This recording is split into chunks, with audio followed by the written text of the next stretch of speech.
Hello, welcome to this, our fourth webinar in the Future Research Series webinars.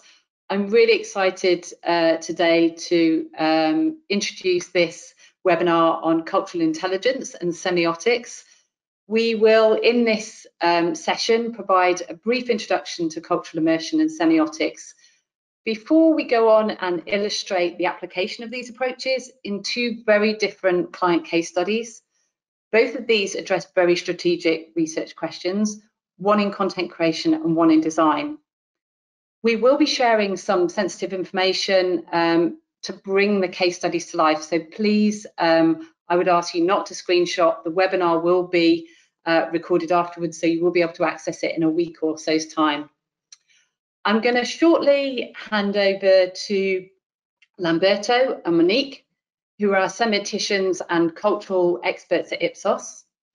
But I'm absolutely delighted that for this webinar, we are also joined by Doug from Sega Games and also Holly and Lauren from Avanti West Coast Trains, who will share the impact of the research that we undertook with them.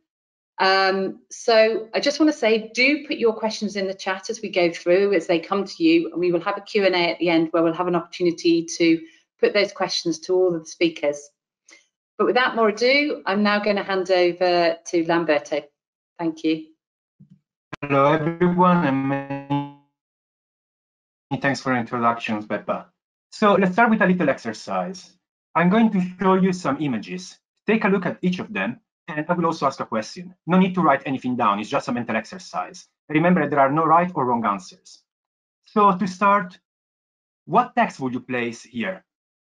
And who is this artist? And what kind of establishment is this? And in the next picture, what decade does this image bring to mind? And finally, what class of travel is this? So when looking at each image, in a matter of just a few seconds and almost automatically, you use your knowledge about the world to identify what those images meant and stand for. You probably place danger or maybe warning in the first image, recognize Freddie Mercury in the second, a restaurant in the third, the 80s in the next picture, and luxury travel in the final one. In just a few seconds, you apply your knowledge to decode those images, and that knowledge was shaped by your immersion in culture. You, without knowing it, have all just applied some rudimental version of semiotics. Semiotics is a methodology which has its origins in different areas of academic thinking, linguistics and anthropology, for example, and it focuses on how we absorb information, interact with one another, and interpret meaning based on information held in all the things around us. Increasingly applied in market research, semiotics focuses on how audiences and consumers in general interpret the world around them through specific cues or signs they see, hear, feel, or touch in content, commercial communication, products, services, and culture at large. We use the techniques of semiotics to create highly actionable, impactful, and innovative, and often disruptive solutions for our clients, rooted in cultural understanding. Why does it create innovation and disruption? Because cultural knowledge is often held more deeply than what consumers are able to voice during rationalized responses in traditional consumer research. And semiotics gets at what influenced consumers' understanding in the very first place. Consumer might say, for example, this TV show isn't for people like me, but will not be able to say that the relationships portrayed in the program reflect a London-centric lifestyle very different from their everyday life circumstances, or that the key topics touched by the show do not resonate with their particular personal values. The same is true for how a consumer views an advert on their favorite hair product, or how they experience a hotel room, or a brick-and-mortar store, or even an in-app experience. So many different elements of culture influence audiences and consumers' attitudes and perceptions of content, products, and brands. And in many cases, people are unable to quickly spot or spot at all how or what these influences are. So what are the influences? We'll talk more about it in a minute. But for now, we can say that they emerge at a macro level from culture and at a micro level from cues in messages and products. Semiotics focuses on such influences to help brand and content better communicate with their target audience in the context of their culture. And semiotics operates concurrently on two levels. Macrosemiotics focuses on culture at large, and microsemiotics focuses on specific cultural products. Micro and macro semiotics are two different sides of the same approach, and analytically, we are always toggling between them. It is not possible to focus on a specific cultural product without considering the culture it's immersed in, as it is not possible to decode the wider culture without analyzing its content. And in the next few minutes, we are going to take you through two very different and interesting client case studies, one entering culture from the macro end and the other one from the micro, to show how they are both really very related. So what are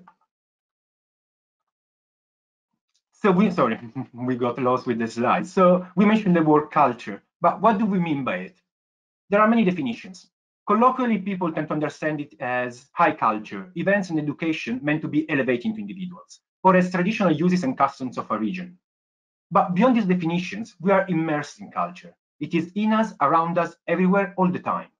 We can think of culture as an ecosystem inhabited by signs, symbols, as well as material things, products, as well as ideas. To simplify it, let's use an analogy we are all familiar with. As a forest is inhabited by plants, animals, rocks, and rivers of all kinds, and it is constantly reshaped by currents, weather, and seasonal changes, as well as by the human hand, similarly, culture is inhabited by our ideas, media, public discourses, traditions, taboo, commercial communication, brands, products, stereotypes, and so on, including sometimes more very random elements, as this tiger here in a North American forest. As all the elements of the forest are in constant, mutual, and often codependent relationship amongst each other, likewise, all the elements inhabiting culture affect each other to different degrees. Culture is alive, dynamic, and evolving in a very similar way. As such, culture permeates everything we do, shaping our opinions, beliefs, behaviors, and lifestyles. It influences and it is influenced by everything around us: music, TV, commercial products, services, cinema, marketing campaign, politics, technology, fashion, and so on. Macrosemiotics focusing on culture as a whole, investigating the life and death of trends, as well as tensions which happen as some elements of culture move faster or slower than others. Continuing the forest analogy, the forest can be observed from above the canopy to spot how it's developing in the broadest sense, its new borders, broad changes due to climate and deforestation, animal migrations, and seasonal changes in the landscape. From the plane, we can consider the forest as a whole, but also pinpoint relevant groups or outstanding elements, a very old tree, a little river, opportune spaces where big animals gather, for example.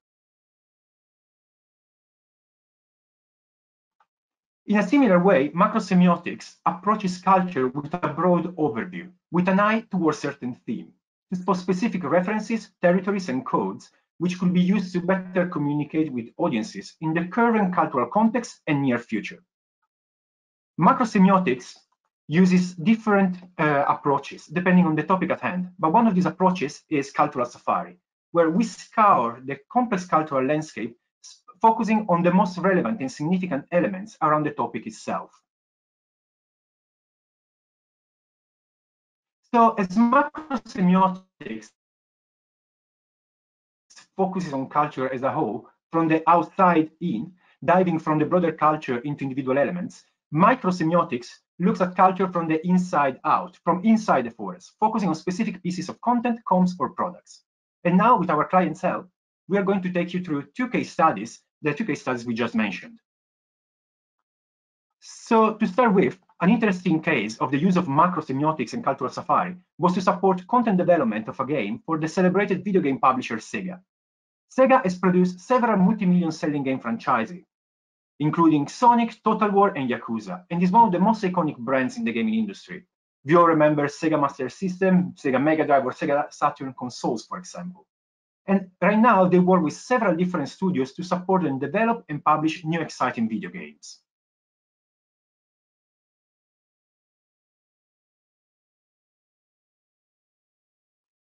So one of the games they are currently developing is an innovative title rich in action, sarcasm, and pop cultural references. The game is still in phase of development, and all its content is strictly confidential. So unfortunately, we can't share too many details at the moment. But we would like to take you through the process we used to support Sega and its studio in selecting the right content to include in the game. As mentioned earlier, Sega aims to use pop culture from the last 40 years to add an additional twist to the story and drive engagement. But using pop culture for content with a global reach may be difficult, especially when some of the key target markets have considerable cultural differences. And some of the key target markets for Sega are the UK, US, France, Germany, but also Russia and Japan. So countries with considerable cultural differences. Therefore, Sega immediately spotted some key challenges, and in particular, the fact that not all references might be understood or be relevant across all their target countries, or that using too many references from one specific pop culture, let's say, for example, the US, could lead to the perception of the game being too Western in Eastern markets and vice versa. But also the amount of cultural references produced by each country is huge, and they needed to select the most relevant ones. And finally, they needed to spot possible cultural sensitivities about specific topics and references in order to avoid offending anyone. So in a previous phase of the research, we collaborated to investigate the title's concept and gameplay appeal. And in that occasion, we introduced them to semiotics and cultural safari. They were impressed by the potential for the methodology in helping them and their studio navigate the complex and multifaceted landscape they were facing. So, for the second phase of this project, they agreed to use a multi-methodological approach, mixing online communities and cultural safaris and semiotics, to identify the most iconic cultural references in each country, plug the ones which would work across all or the most of them, and most importantly, understand how to use such references in the context of the game. So the first challenge in our research was to select what elements we wanted to focus on, considering the culture emerges from everything around us, that we were spanning across 4 decades. Therefore, we started investigating the socio-political history of each market to understand what macro changes influence the pop cultural production in each decade. So this phase was extremely useful to contextualize pop culture in the broader background. Then, considering the specific needs of the video game, we selected the industries we wanted to focus on. For each country, we analyzed pop culture emerging from cinema, television, video games, music, toys, fashion, celebrities, and food and beverages, with particular interest in the topic of nostalgia, especially around the 80s. And we discovered some really interesting facts. So, for example, we were not expecting Mariah Carey to be the best-selling foreign solo artist of all times in Japan, and we were amazed watching 1.6 million Russians singing Metallica songs at the Monsters of Rock concert held in 1991, just a couple of years after the fall of the Berlin Wall. And also, we found ourselves surrounded by Pokemon, Power Rangers, Disney cartoons, Dragon Ball characters, hip-hop artists, Rambo, Marty McFly, Game of Thrones, Friends, Russian TV shows, French touch songs, new metal, and so on. And at this stage, many similarities and differences in trends, fads, and iconic products emerge across markets. Therefore, the next step was to identify, with the support of the online communities, the ones which will work across all or the most of them. And then finally, we focus on how to use such references in the context of the game, which is storylines, environments, and gameplay, in order to offer our recommendations. But I believe no one can better talk about the impact of our research than Sega Consumer Insight Manager, Doug Owusu. Doug, to you. Thanks, Lamberto, and thank you, Ipsos, for having me here today. Hi, everyone. I'm Douglas, and I'm the Consumer Insights Manager here at Sega. Now, I've been here for 8 years now, and we've traditionally done focus groups and surveys. But when one of the studios needed to know more about the brands and products dating back 30 to 40 years across 6 markets, semiotics was the best fit for this. Semiotics helped focus more on our brands and helped with identifying the markets, the societies, and those cultures. And now the studio is using those insights to validate the current roadmap. And by understanding those insights, plan the future content. Now, I really enjoyed this research. It was an educational journey for everyone involved and got everyone thinking very differently.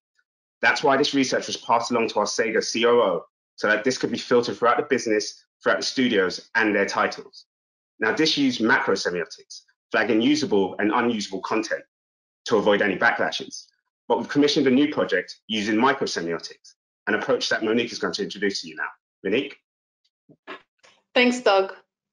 I had the honor of working with the new West Coast train line in the UK, Avanti West Coast.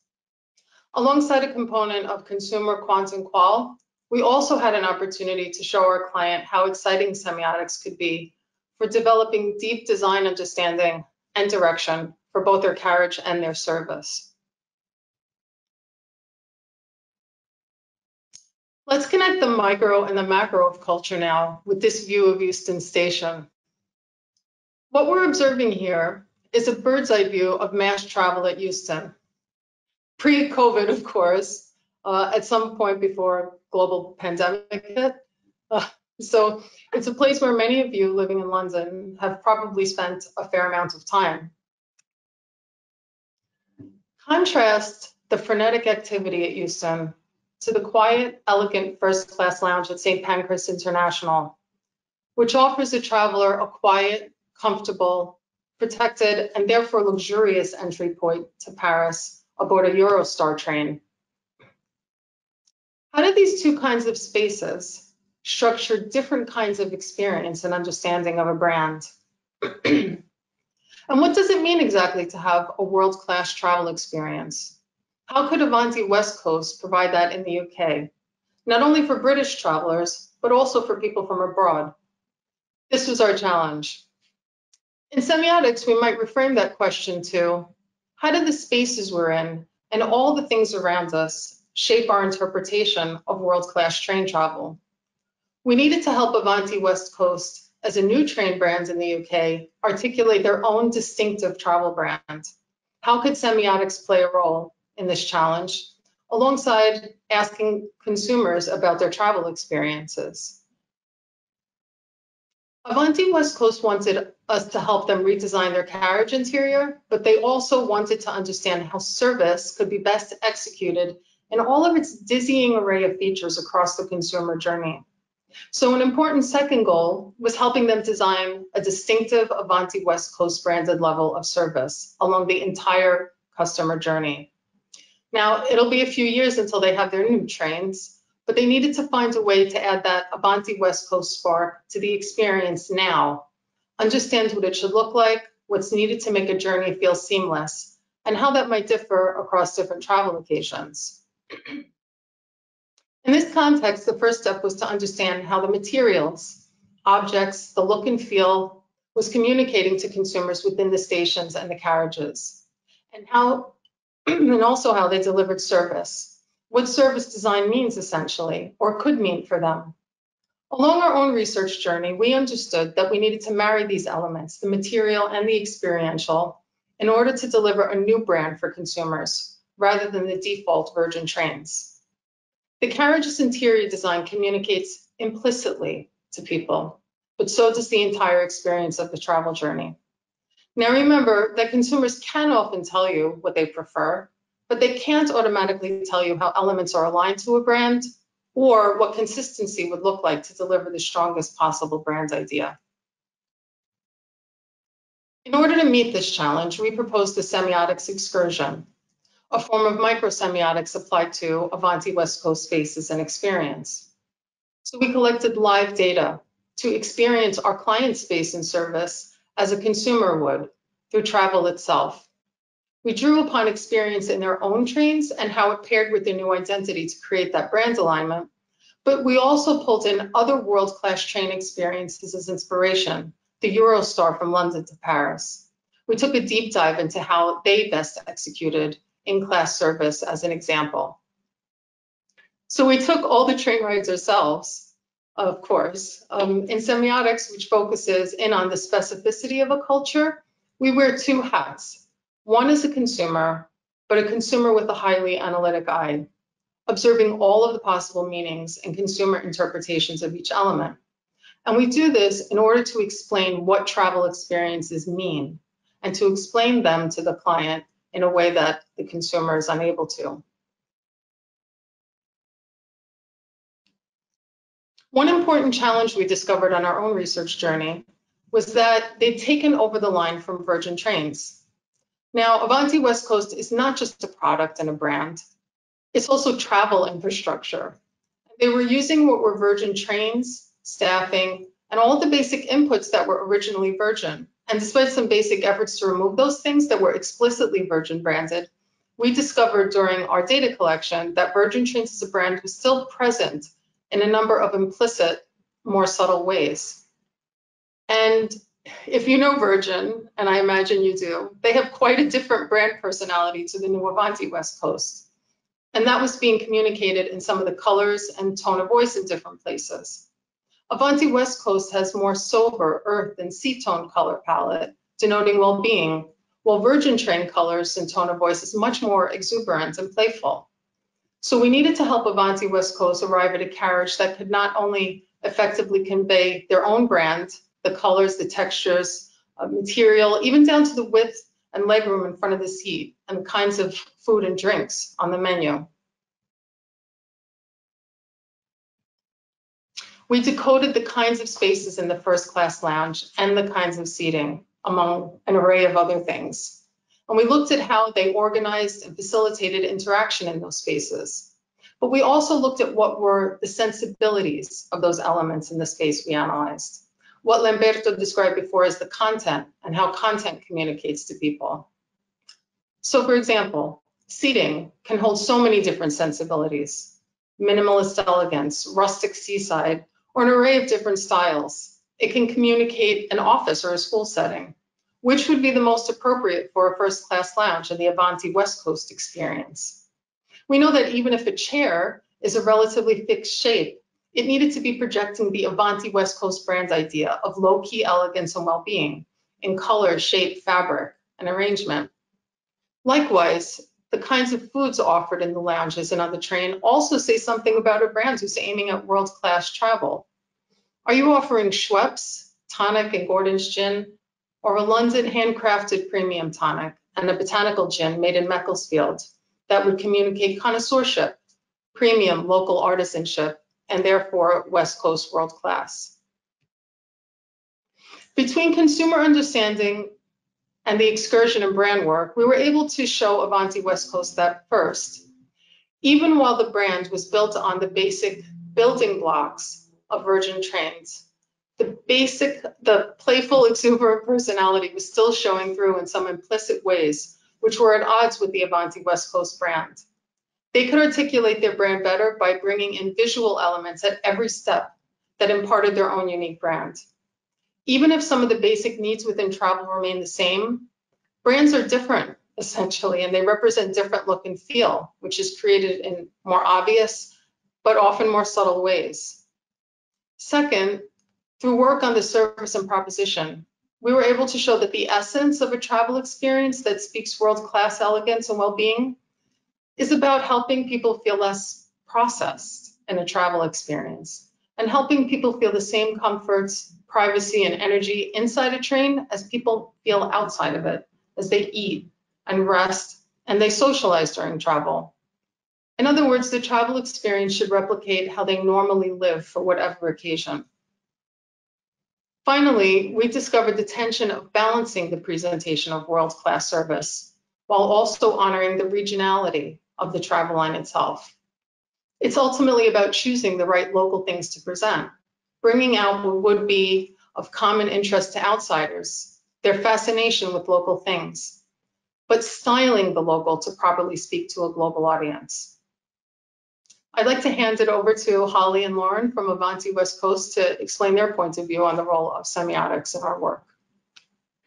Thanks, Monique. At Avanti West Coast, we have a great opportunity early on in our franchise to make improvements to our stations, in particular our first-class lounges and standard-class waiting rooms. Design inspiration for these areas came from the insights and understanding from the semiotics.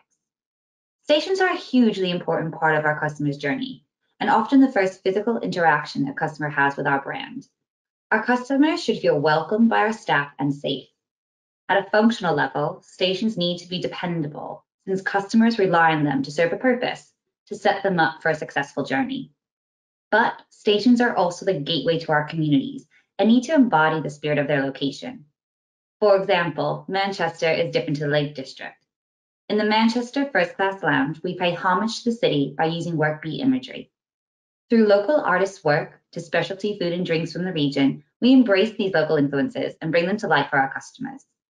Of course, it's important that we also consider sustainability, as well as innovations that will enable us to adapt to change in the future. Now over to Lauren for some more info. Thanks, Holly.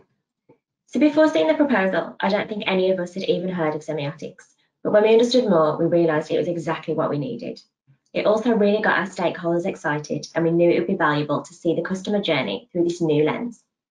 While we at Avanti West Coast do travel ourselves, we're never real customers, so the use of semiotics was really interesting for us and helped us to think about the brand in a different way, as Avanti West Coast is new to us too. We know that the experience can be different depending on so many things, but route, day of week, and class of travel are key.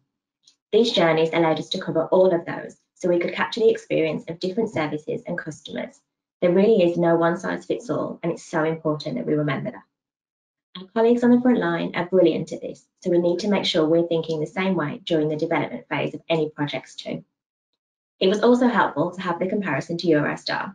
We see them as a brand to aspire to, so to have seen the experience they offer in different travel classes and on different days of the week really inspired us to think differently. As you can see from this quote from our brand manager, the semiotics work really helped to tie brand and our spaces together, which moving forward should help to deliver a seamless experience for Avanti West Coast customers. Now I'll hand back to Monique. Thank you, Holly and Lauren. We live immersed in a world of signs that we use to navigate our everyday activities, from shopping and traveling, the shows we watch, the behaviors we observe and emulate, and the attitudes people hold. Culture defines not only our individual identity, but the very way we interpret the world. It is part of everything we do, underpinning our thoughts and behaviors, the way we interact with products and people, both as individuals and as a society. We just gave you a glimpse into how semiotics and cultural intelligence more broadly can help drive engagement with your content, and how it can help articulate your brand through visual identity and service design. It offers a powerful approach for developing brands, products, content, and how they connect with people, precisely because the steers are immediately intuitive, yet exciting for people. It gives them those aha moments. And this is what it ultimately means to be culturally resonant. So I'd like to leave you today with 3 key ideas. First, semiotics analysis can be critical in helping steer and optimize design and innovation on content, comms, products, and services. Second, semiotics can take a macro view to help you understand broader cultural context, or a micro view that dissects the meaning of your outputs as a brand. Finally, and most important, let's remember that culture permeates everything, how and why we do things, because ultimately it's who we are. Thank you. Brilliant. Thank you, Lamberto. Thank you, Monique, Lauren, Holly, and Doug. I'm now going to ask if we just switch the slides off and just have everyone's cameras back on, if that's okay. We've got some questions which I'd like to put to you. So first question, I suppose to both Lamberto and Monique to start with. Can I use semiotics to understand what my competitors are doing and spot new positioning? Shall I take that? Yes. Yeah, you take that, Monique, if you like, and then and Lamberto, feel free to jump in at any time. Yeah, so can you use semiotics to understand what your competitors are doing?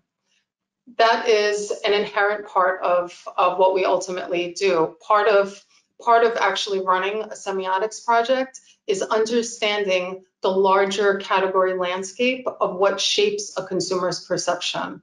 And in order to develop that, what we can call a diagnostic for understanding those things that shape it, we're always pulling in consumers. We're always pulling in competitors. So normally what we'll do is we'll choose key competitors, and then we can also choose other sorts of brands that you might be interested in for inspiration. And that's part of what we did for Avanti. Did you want to add anything, Lamberto?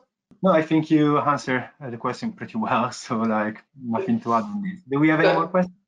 I have an interesting question, which I think's for kind of Holly, Lauren, and Doug. So we've had a client who said that they've used semiotics before, but some because obviously it's very new for some people, and some language was a barrier for stakeholders. Now I don't know whether that's the case, but how did you help kind of introduce it or discuss it to kind of demystify semiotics. So to any of you, and then perhaps we can pass it on.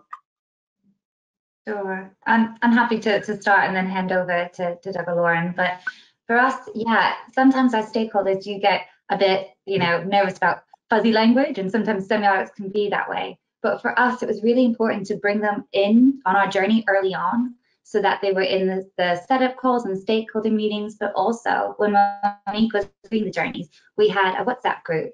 So invited them to take part so they could receive photos along the journey, ask questions, feel really involved in it, so that they could get an understanding of what we were trying to achieve through the work. And it worked really well for us. And I think Monique knows we've got thousands of pictures from across the journey, which it did help them to get to grips with it and to feel more involved in it.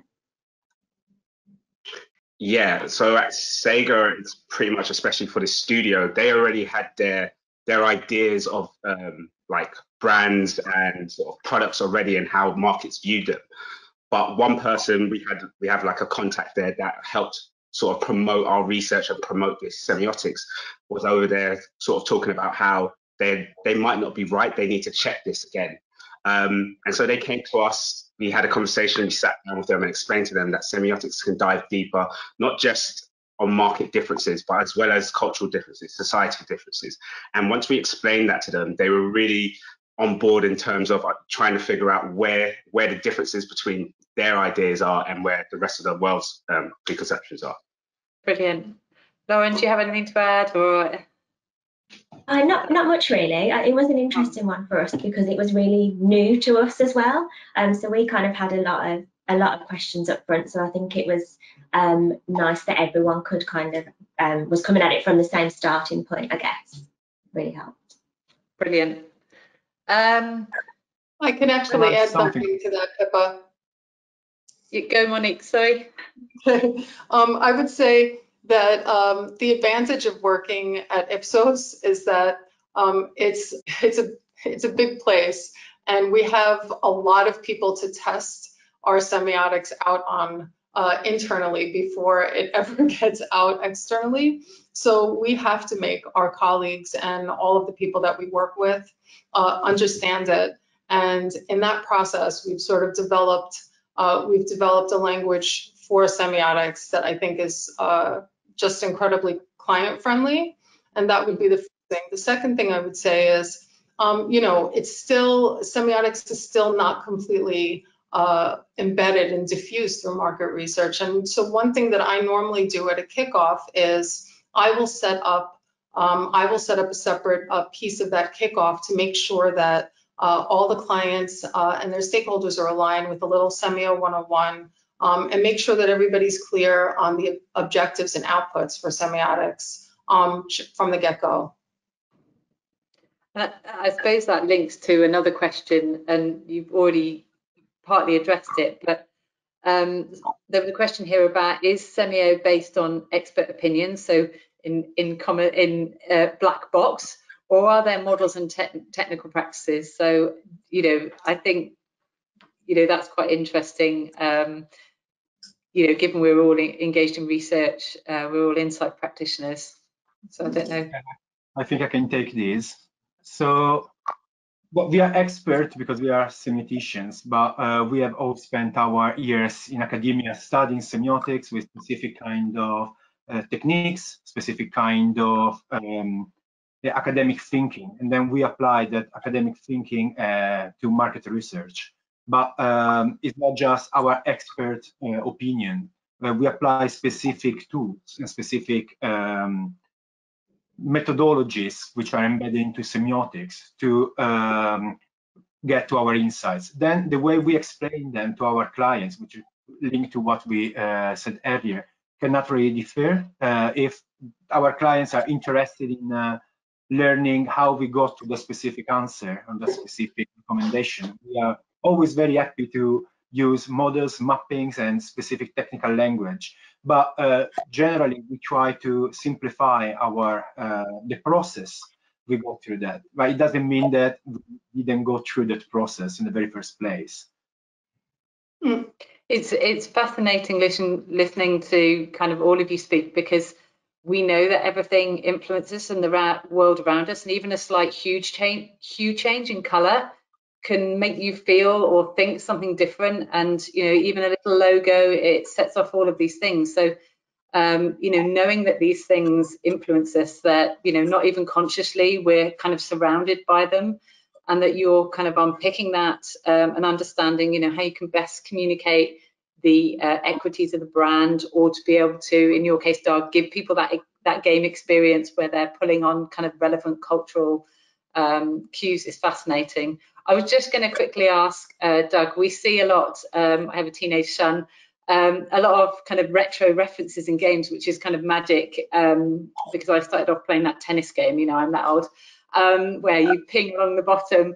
But that's the sort of coming back to old cultural references is fascinating as a parent, seeing that they're referring to some things which they think are new, but actually we're like, no, that's sort of 70s, 80s kind of references. Yeah, it's been something that's over the last 5 years, I guess, and especially on this generation of consoles, which we keep seeing, not just within our industry, we've been seeing it in the movie industry as well, with reboots, constant reboots, and shows coming back as well. So that sort of pop culture references has just been blasted all over every type of media so far. And I'm happy to be within the gaming industry and take advantage of that as well. Brilliant. I think, let me just check whether there's any more questions, but I think, no, I think we've got, I think that's it. So thank you for joining us for an absolutely fascinating session, and, demystifying cultural intelligence and semiotics and how it can be applied in, a macro and a micro way to really inform businesses on how to execute creative and content. So thank you ever so much, everyone. And just a quick plug, this is the last webinar for everyone who's online this week. We then have another series starting, it's the first week of October, so do go on to futureofresearch.ipsos.com. We have Unlocking the Power of Unstructured Social Data. We have a webinar on capturing and activating the moments that really matter, one on more haste, less speed around agile approaches, and one on curation and creativity. So please do sign up for those in October, and thank you ever so much for joining us today.